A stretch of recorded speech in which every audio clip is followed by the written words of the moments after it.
51. Just like a beautiful flower, which has color, but lacks fragrance, so are well-spoken words fruitless, for the one who acts not on them. 52. Just like a beautiful flower, which has color, and has fragrance, so are well-spoken words fruitful, for the one who does act on them. 53. Just as from a heap of flowers one might make a lot of garlands, so should many good deeds be done by one who is born immortal. 54. The fragrance of flowers goes not against the wind, nor does sandalwood or pinwheel or white jasmine, but the fragrance of the good goes against the wind. The true person's fragrance permeates all directions. 55. Sandalwood and pinwheel also, water lily and striped jasmine, amongst these kinds of good fragrance, virtue's fragrance is unsurpassed. 56. Pinwheel and sandalwood fragrance are insignificant, but the fragrance of one who has virtue flutters supreme amongst the gods. 57.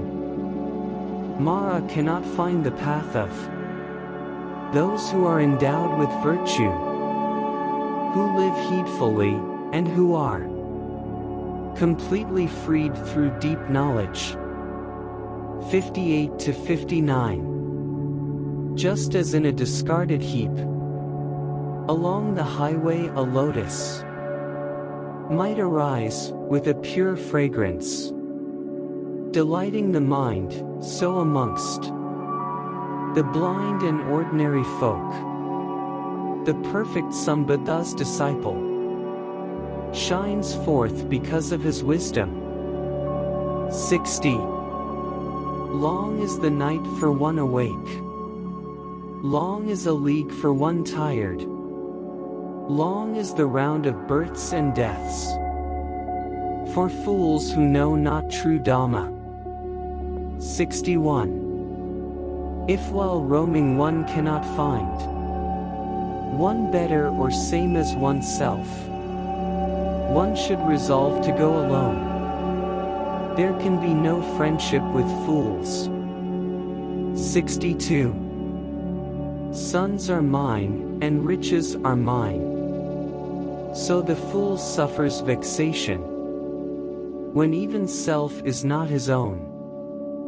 How then sons, and how then riches? 63. The fool who knows his foolishness is at least wise in that matter. The fool who's proud of his wisdom is said to be a fool indeed. 64. Even if a fool attends on a wise man for his whole life long, he does not learn Dhamma, just as spoon learns not the taste of curry. The wise can easily learn. 65. If a perceptive man attends on a wise man for a second, he quickly learns Dhamma, just as the tongue learns the taste of curry. Fools are their own worst enemy. 66. Stupid fools live having themselves as their own foes, committing wicked deeds, which produce bitter fruit.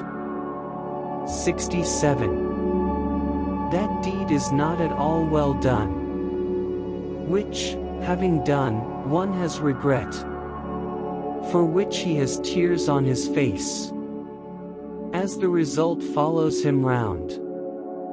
68. But that deed is truly well done, which, having done, one has no regret, about which he is pleased and glad, as the result follows him round. 69. The fool thinks it sweet, as long as the wicked deed does not ripen. But when the wicked deed ripens, the fool undergoes suffering. 70.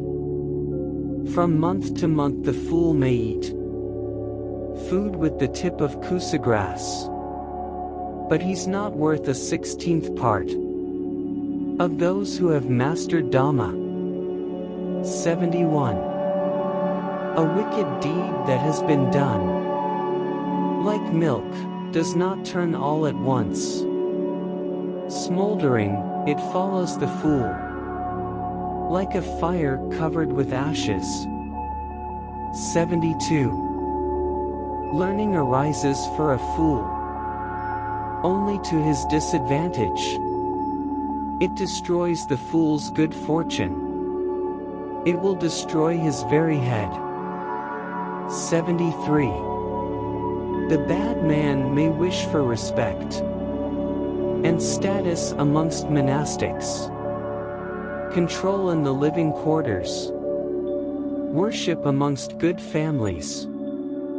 74. Householders and renunciants should both think this was done by me. Let them all be under my sway, in all to be done and not done. So does the fool think, meanwhile. His desires and conceit increase. 75. For the means to gains is one thing, the way to nibbana another. Thus knowing this, the disciple of the Buddha should not delight in honors, but practice alone. 76.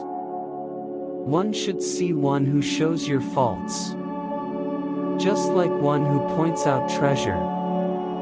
One should keep company with such a sagacious, learned person. Keeping company with such is surely better for you, not worse. 76. One should see one who shows your faults, just like one who points out treasure. One should keep company with such a sagacious, learned person. Keeping company with such is surely better for you, not worse. 77. One should both advise and instruct, and forbid whatever is vile. For he is dear to the good, but he is not dear to the bad. 78. One should not keep company with those wicked friends. One should not keep company with the ignoble. You should keep company with spiritual friends. You should keep company with those superior. 79. The one who drinks Dhamma lives well. With a clear mind, the wise one will always delight in the Dhamma that is made known by the noble. 80. Course-makers lead water. Fletchers straighten arrows. Carpenters straighten wood. The wise master themselves. The wise are unperturbed. 81. Just as solid rock is not shaken by the wind, so the wise are not moved by either blame or praise. 82. Like a lake that is deep and clear, like a lake that is unruffled, just so the wise are confident after listening to Dhamma. 83. True people surely everywhere renounce the good, do not talk about sense pleasures. When touched by pleasure and by suffering, the wise are not elated or depressed. 84. not for one's own sake and not for another's sake, not desiring a child, riches, or governance. He should not desire his success through corruption. He should be both virtuous and wise and righteous. Those who act on the Dhamma will go beyond. 85 to 86. Amongst humans few people go beyond. The rest of the people run down the bank. But those who live righteously, conforming with this well-taught Dhamma, they go beyond. Overcoming death, which is hard to cross. Developing renunciation and awakening. 87. Having abandoned the dark state, the wise should develop the bright. One should go forth to homelessness. From home, living in solitude, where it is hard to find delight. 88. One should take delight in that place. Having given up sense pleasures, and having no possessions, the wise one should then purify the self of defilements of mind. 89.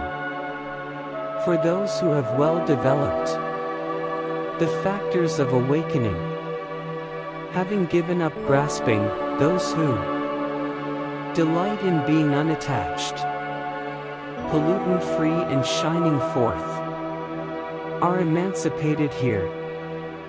90.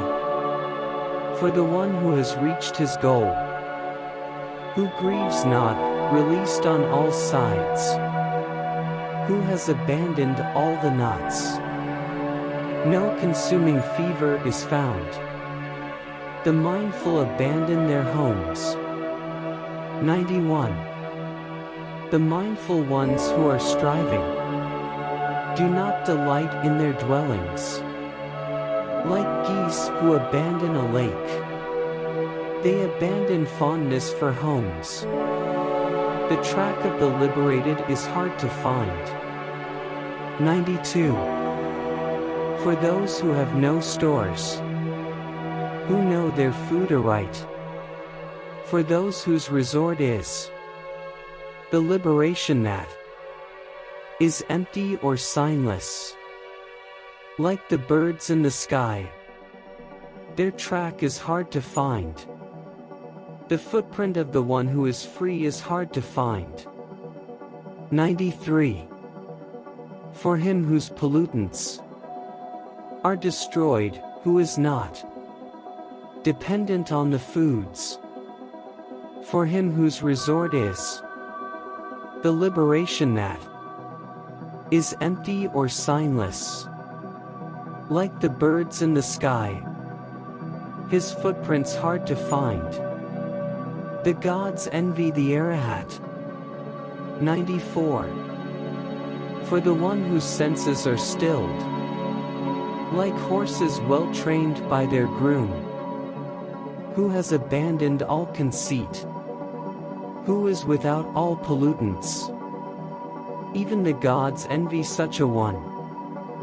One who is untroubled is not reborn. 95. One untroubled just like the earth, steadfast just like a city post, like a lake mud-free, such a one continues not in births and deaths. The one liberated is calm in all he does. 96. His mind is calm, his speech is calm, and his actions are also calm. Liberated by right knowledge, such a one is truly peaceful.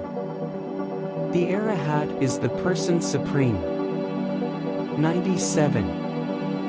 The one who is beyond mere faith, who knows that which is unmade, who has cut off rebirth linking, who has destroyed the occasion, who has thrown out hope and desire, is surely the person supreme. 98. whether in the village or wilds, whether on low or on high ground. Wherever the arahats live, that ground is surely delightful. The arahats delight in the wilderness. 99. The delightful wildernesses, where the people do not delight. Those without passion delight in, but not those who seek sense pleasures. One useful word is better. 100. Though there are 1,000 sayings, consisting of quite useless words, better is just one useful word, hearing which one is brought to peace.